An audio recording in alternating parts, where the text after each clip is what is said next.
No início do movimento adventista sabatista, muitos indivíduos rejeitaram as visões de Ellen White como falsas e contraditórias. A própria Ellen White admitiu, em 1851, que suas visões incomodavam a muitos. No entanto, a primeira resistência organizada só começou em 1853. Naquela época, 2 ministros guardadores do sábado, C.P. Russell e H.S. Case, lideravam o trabalho na cidade de Jackson, em Michigan. O trabalho adventista estava expandindo em Michigan, mas os problemas com as visões de Ellen White também aumentavam. Tudo começou com um incidente pequeno em maio de 1853. Uma senhora adventista sabatista da igreja de Jackson, a irmã Palmer, estava tendo vários problemas com uma vizinha que não era adventista sabatista. Um dia, no calor do momento, ela teria de forma agressiva agido com a vizinha, brigado com ela e chamando a mulher de cadela. A filha do irmão H.S. Case foi testemunha da briga e relatou o incidente ao seu pai, o ancião H.S. Case, dizendo que a senhora Palmer de fato havia xingado a vizinha de cadela. Os ministros acusaram a senhora Palmer na igreja do erro que ela supostamente havia cometido e pediram que ela se explicasse. No entanto, a senhora Palmer negou o incidente e se recusou a revelar qual era o xingamento que ela tinha usado. Tiago White e Ellen White chegaram à cidade de Jackson na sexta-feira, 3 de junho, para uma reunião na igreja. Eles rapidamente ficaram sabendo que havia um problema na igreja sobre o tema com a senhora Palmer e a vizinha. Tanto Tiago White e Ellen White foram avisados com antecedência. Durante a reunião, Ellen White começou a entrar em transe. Tudo ficou escuro ao redor, as pessoas começaram a achar o ambiente estranho e ela teve uma visão sobre a senhora Palmer. E em seguida, ela a repreendeu, dizendo: "Vi que a irmã Palmer tinha sido orgulhosa e exaltada e que tinha sido mundana, que não possuía sentimentos corretos e um espírito correto em relação àqueles que não são crentes. Havia um sentimento de ódio em seu coração em relação a eles, e foram ditas palavras a seu respeito que jamais deveriam ter sido ditas." Nesse ponto, os anciãos Case e Russell ficaram satisfeitos com o resultado, que acreditavam ser justo. Eles afirmavam ter fé nas visões e incentivaram fortemente a irmã Palmer a confessar de uma vez por todas, mas ela permaneceu em silêncio. No dia seguinte, Ellen White caiu novamente em visão, na qual, supostamente, o seu guia espiritual, a entidade sobrenatural estranha, disse a ela: "Fui então apontada novamente para a irmã Palmer. Disse o anjo: isso não procede. Palavras foram ditas, mas não a que disseram que ela falou. Vi palavras ditas que estavam erradas, que não glorificariam a Deus, mas que eram frutos das insurreições do próprio eu. Mas as palavras que foram consideradas as mais pecaminosas, ela não as proferiu." Ela prosseguiu dizendo que havia problemas entre a família Case e a família Palmer antes desse incidente e que os anciãos Case e Russell usaram de mau julgamento ao acreditar no testemunho da filha do ancião Case. Naquele momento, a irmã Palmer finalmente confessou, mas insistiu que a palavra que ela usou foi bruxa. Case e Russell ficaram obviamente confusos. Eles pensaram que tinham lidado com a questão de forma apropriada e ficaram surpresos com a repreensão de Ellen White contra eles.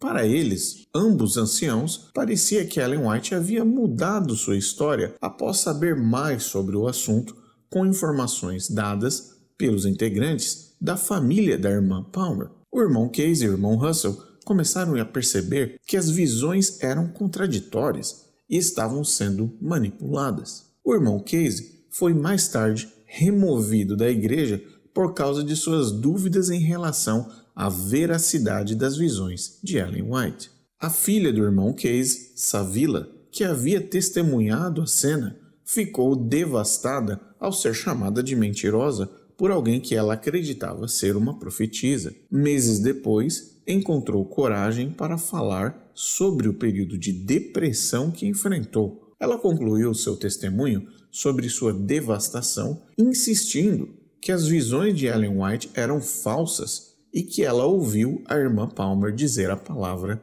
cadela. Pouco tempo depois, o irmão Russell e o irmão Casey formaram um grupo de guardadores do sábado que usava apenas e tão somente a Bíblia como regra de fé e prática, sem as visões de Ellen White e sem o controle administrativo de Tiago White. Eles deram o nome de Movimento dos Mensageiros e começaram a publicar um jornal chamado Mensageiro da Verdade. O jornal foi enviado para muitos adventistas da região. Em suas páginas, os autores defendiam a Bíblia como sendo a única regra de fé e alertavam contra serem enganados por falsas visões e enganos vindos de Ellen White e a tal entidade espiritual estranha que acompanhava Ellen White e que ela chamava de anjo.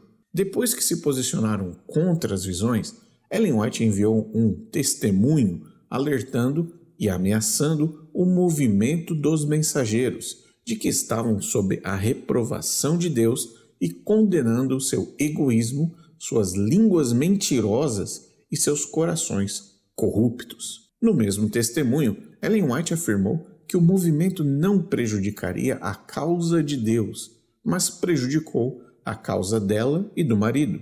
O movimento ajudou a solidificar a crença de muitos adventistas de que as visões de Ellen White, de fato, eram falsas. Os crentes em Ellen White responderam a essa crise se posicionando em batalha contra os supostos hereges que duvidaram de suas visões. Em toda a região, as visões de Ellen White tornaram-se um ponto de briga e conflito nas igrejas adventistas. Muitos decidiram se posicionar contra as visões de Ellen White e permanecer apenas com a Bíblia. Essas pessoas foram imediatamente excluídos da igreja. À medida que as visões tornaram-se um teste de fé, as linhas da batalha foram traçadas entre aqueles que acreditavam nas visões e aqueles que queriam apenas e unicamente a Bíblia. Em uma reunião do Movimento dos Mensageiros, em Franciscoville, em outubro de 1854, o prédio estava lotado.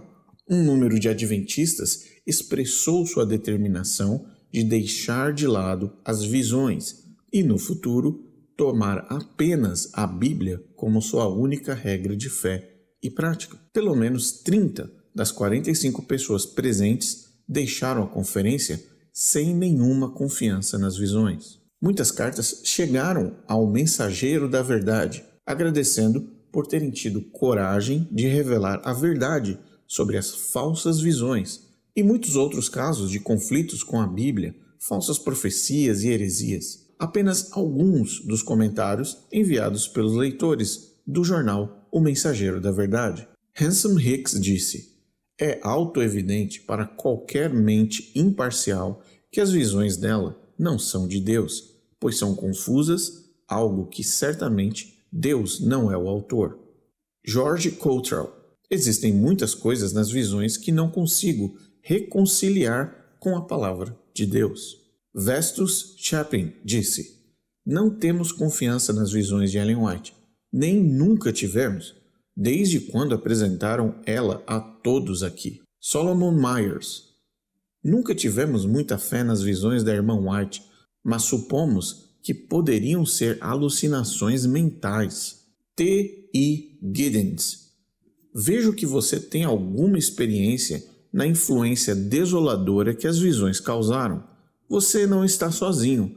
Vimos o efeito terrível que elas produziram no grupo da região ao norte de nós.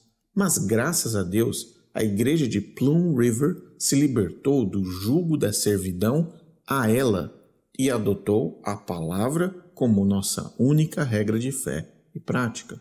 John Hardy disse o seguinte: "Que há confusão contida nas visões. É certo, qualquer um pode ver isso."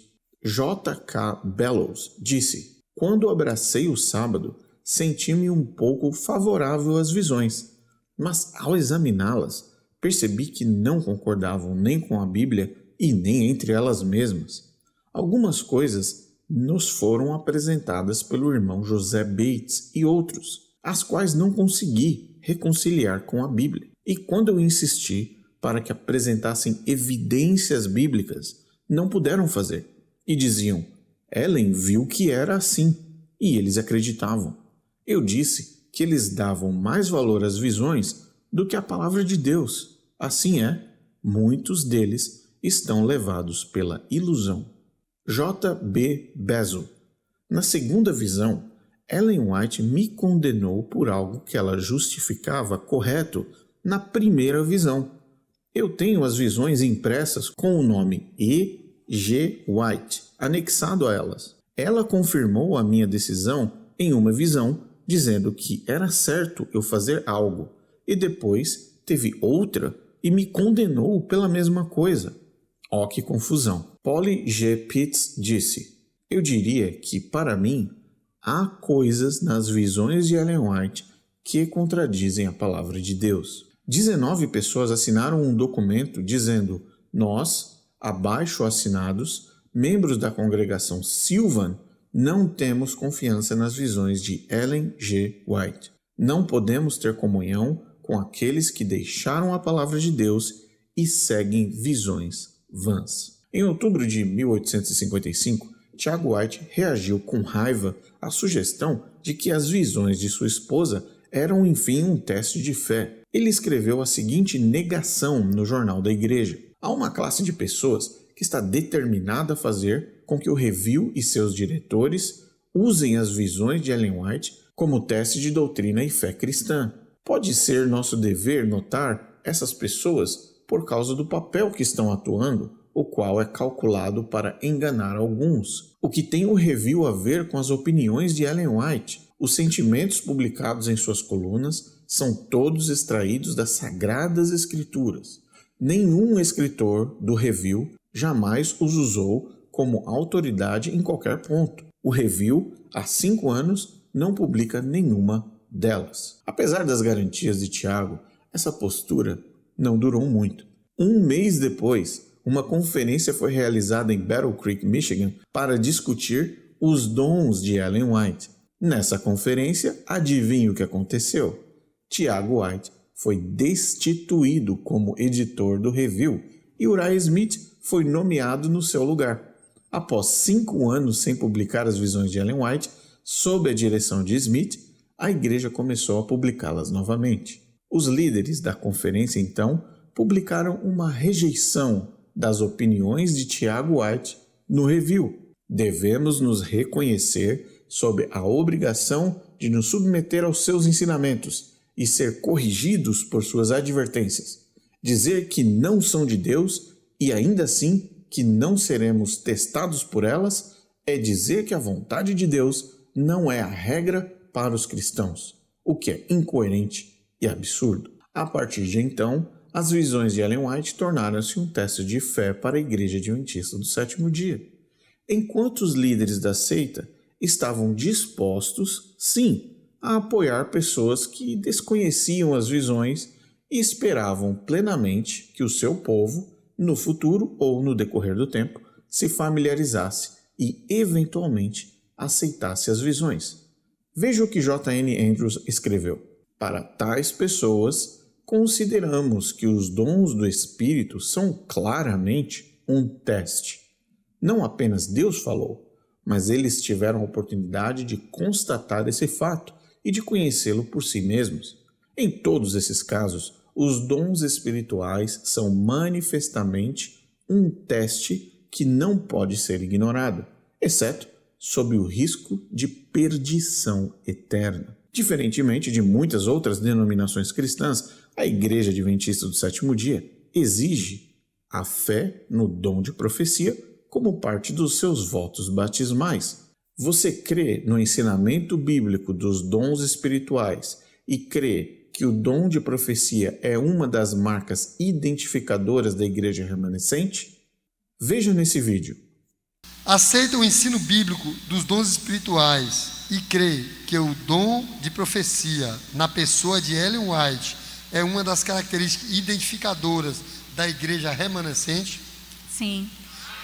Que o dom de profecia na pessoa de Ellen White, é uma das características identificadoras da igreja remanescente? Sim. Qualquer pessoa familiar com a Igreja Adventista do Sétimo Dia sabe muito bem que dom de profecia se refere aos livros, às cartas, manuscritos, visões e profecias de Ellen White. O movimento dos mensageiros foi muito bem sucedido em afastar muitas pessoas da crença nas visões de Ellen White. Pelas cartas que chegaram ao jornal, parece que muitas pessoas já tinham suas próprias dúvidas sobre a suposta inspiração de Ellen White. Após alguns anos, a revista encerrou a sua publicação e, finalmente, a Igreja Adventista do Sétimo Dia se sentiu à vontade para endurecer ainda mais a posição de tornar a crença nos dons de Ellen White um teste de fé. Várias cópias do Mensageiro da Verdade estão disponíveis em formato digital. Confira na descrição desse vídeo ainda mais detalhes sobre as citações e fontes mencionadas nesse vídeo. Um abraço a todos e nos vemos no próximo.